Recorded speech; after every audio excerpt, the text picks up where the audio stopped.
பெரியார் எல்லா மேடையிலையும் எல்லா இடங்கள்லயும் தமிழ் புராணங்களை கடுமையா விமர்சனம் பண்ணிக்கிட்டே இருக்காரு.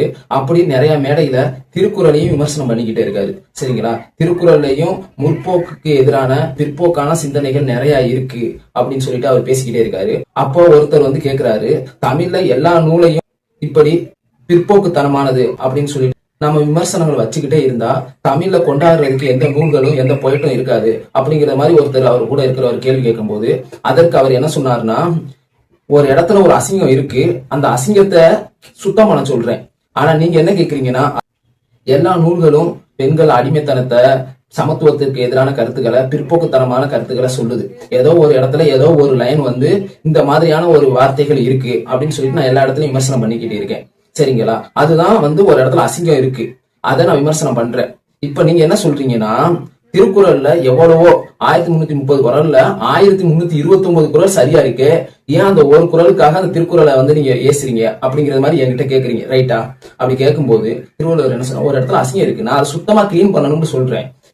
நீங்க அந்த அசிங்கத்தை கிளீன் பண்ணிட்டு அந்த இடத்துல இன்னொரு அசிங்கத்தை வைக்கணும்னு சொல்லி கேக்குறீங்க அப்படின்னு சொல்லிட்டு அவர் சொல்றாரு. அவர் என்ன சொல்றாருன்னா, பொதுவா தமிழ்ல இருக்கக்கூடிய எல்லா நூல்கள்லயும் பிற்போக்குத்தனமான கருத்துகள் ஒரு சில இடங்கள்ல இருக்கு, அதனால தமிழ்ல இருக்கிற நூல்களை வந்து நம்ம அப்படியே பின்பற்றணும்ன்ற அவசியம் கிடையாது அப்படிங்கிற மாதிரி அவர் எல்லா இடத்துலயும் பேசிக்கிட்டு இருக்கும்போது, திருக்குறள்ல இருக்கக்கூடிய நல்ல கருத்துக்களை, பெரும்பான்மையான நல்ல கருத்துக்களை சுட்டி காட்டி ஒருத்தர் கேட்கும் போதுதான் இந்த கருத்தை சொல்றாரு. அதாவது திருக்குறளை மலம்னு தான் சொல்றாரு, திருக்குறளை மலம்னு தான் வந்து பெரியார் சொல்றாரு. ஏன் சொல்றாருன்னா, அதுலயும் பிற்போக்குத்தனமான கருத்துக்கள் இருக்கு, அதை வந்து நான் சுட்டி காட்டி பேசினா நீங்க திருக்குறள் வந்து ரொம்ப புனிதமான நூல் அப்படின்னு சொல்லிட்டு நீங்க தூக்கிக்கிட்டு வாரீங்க. ஒரு அசிங்கத்தை நான் சுத்தம் பண்ணணும்னு சொல்றேன், நீங்க அந்த இடத்துல கொண்டு போய் இன்னொரு அசிங்கத்தை வைக்கணும்னு நினைக்கிறீங்க அப்படின்னு சொல்லிட்டு திருக்குறளை சொல்றாரு. கடைசியா அந்த வீடியோல பேசியிருக்கிறவர் என்ன சொல்றாருன்னா, அந்த இடத்துல அவர் எந்த இடத்துலயும் திருக்குறள் ஒரு மலம் அப்படின்னு சொல்லிட்டு திருக்குறளை மலம்னு சொல்லிட்டு குறிப்பிடவே இல்லை, மலத்தோட கம்பேர் பண்ணி தான் பேசியிருக்காரு அப்படிங்கிற மாதிரி சொல்றாரு. மலத்தோட கம்பேர் பண்ணாலும் மலம்னு சொன்னாலும் ரெண்டும் ஒண்ணுதான், அது எனக்கு புரியுது நல்லா. ஆனா ஏன் அவர் அப்படி சொன்னாரு அப்படிங்கறதுக்காகத்தான் நான் அந்த பதிவை வச்சிருக்கேன் ஒழிய, மலத்தோட கம்பேர் பண்ணாரா இல்ல மலம்னு சொன்னாரா அப்படிங்கறதுக்காக நான் வைக்கல. அவர் வந்து என்னமோ எனக்கு வந்து அறிவே இல்ல, நான் வந்து மலத்தோட கம்பேர் பண்ணா என்ன, மலம்னு சொன்னா என்ன, ரெண்டுமே ஒண்ணுதானே ப்ரோ அப்படின்னு சொல்லிட்டு கேட்கிறாரு.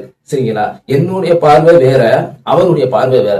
இந்த மாதிரி மக்களுக்கு மக்கள் பார்வை மாறுபடும். எப்படி மாறுபடும்னா, எவ்வளவுதான் நாலேஜபிளா இருந்தாலும் அவங்க ஒரு கட்சியோ ஒரு தலைவரோ ஒருத்தவங்களை சப்போர்ட் பண்ணக்கூடியவங்களை புடிச்சு தொங்கிக்கிட்டு அவங்க பேசினா தவறாவே பேசினாலும் அது எப்படி சரியா புரிஞ்சுக்கிற முடியுமோ அப்படி புரிஞ்சுக்கிறாங்க மக்கள். அதுவே நம்ம சரியான ஒரு கருத்தை சொன்னா கூட அதை எப்படி தவறா புரிஞ்சுக்கிற முடியுமோ, தவறா எடுத்துக்கிற முடியுமோ அப்படித்தான் எடுத்துக்கிறாங்க மக்கள். இதுதான் இன்றைய அரசியல் சூழ்நிலையாக இருந்து கொண்டிருக்கிறது தமிழகத்தில். நன்றி. இன்னொரு வீடியோல பார்க்கலாம்.